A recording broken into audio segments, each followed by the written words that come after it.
Hi, I'm Lindsay Alexander, and this is mybanktracker.com.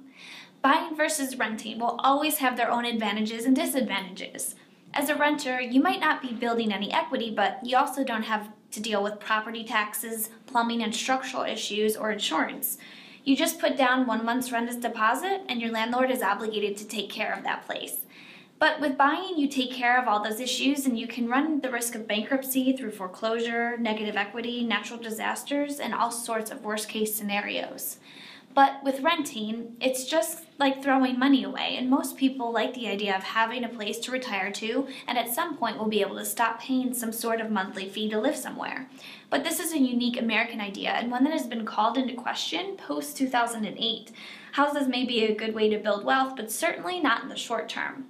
Thinking of buying a house as an investment tool is okay because it can be used as collateral for loans and you can sell it far in the future and make money.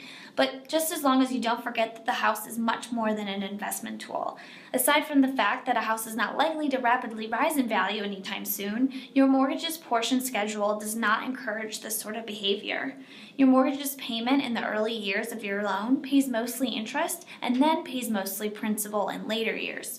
You don't build a substantial amount of equity until much later in your life, about 15 years into the loan. So what it comes down to is deciding between renting and buying. It's a very serious matter. It's a complex decision that requires a handle on macroeconomics and long-term trends. In order to look into these, there's a site called Trulio which compares prevailing rents to average housing costs and recommends one or the other. For example, Miami is a buy city right now and New York is a rent city.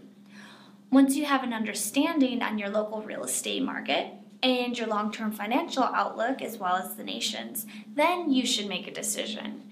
Rates are at historic lows and home prices are way down in certain areas, but uncertainty is at historic highs. Be sure you know your local market before you make a decision. I'm Lindsay Alexander with mybanktracker.com, and together we're going to build your finances and rebuild the world.